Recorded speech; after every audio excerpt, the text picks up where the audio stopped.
Всем привет, с вами Ахтилек Капаров. На протяжении более 30 лет все мы как-то привыкли, что государственные СМИ, гостелевидение и их сотрудники очень широко и позитивно освещают работу госорганов и чиновников.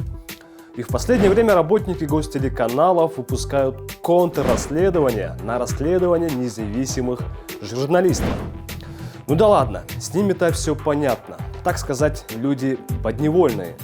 Ну а как обстоят дела с частными информационными средствами, которые аффилированы с чиновниками? То, что они тоже готовят новости, материалы, освещают работу госорганов, местных властей и чиновников, это понятно.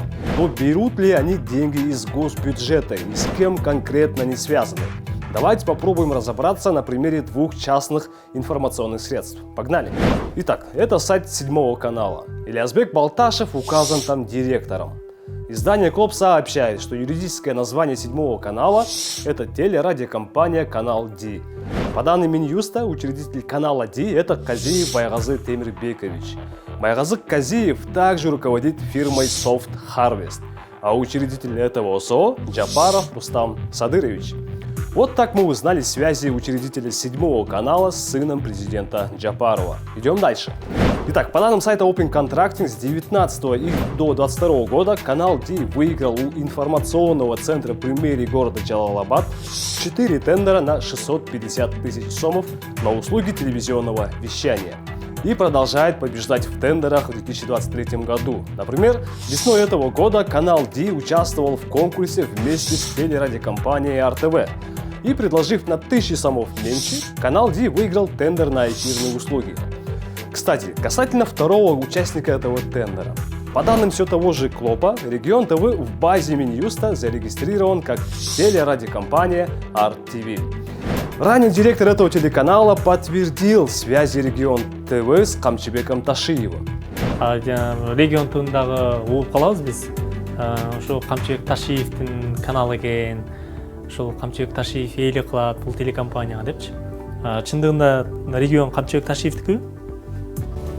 Бул жерде мындай да, эгер өзүңүз дагы билсеңиз, Камчыбек Кыдыршаевич бир интервьюлардын биринде да өзү дагы муну тастыктаган.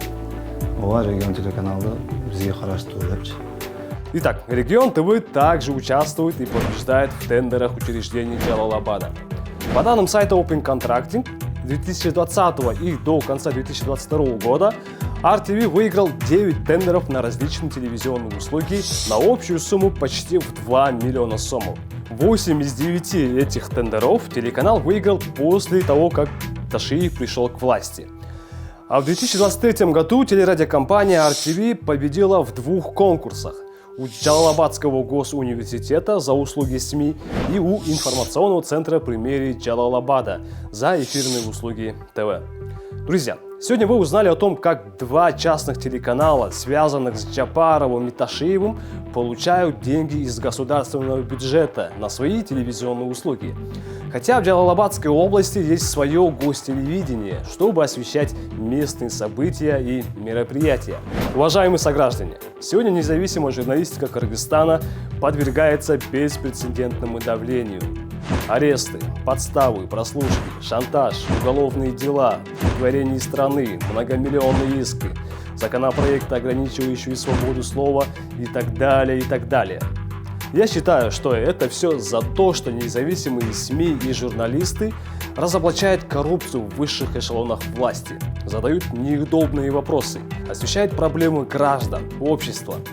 Если завтра прекратят работу все независимые медиаресурсы, то будут ли государственные СМИ, а также частные СМИ, связанные с чиновниками, разоблачать коррупцию тех же чиновников, задавать неудобные для них вопросы? Вопрос открытый. С вами был Ахтилек Капаров и до новых встреч!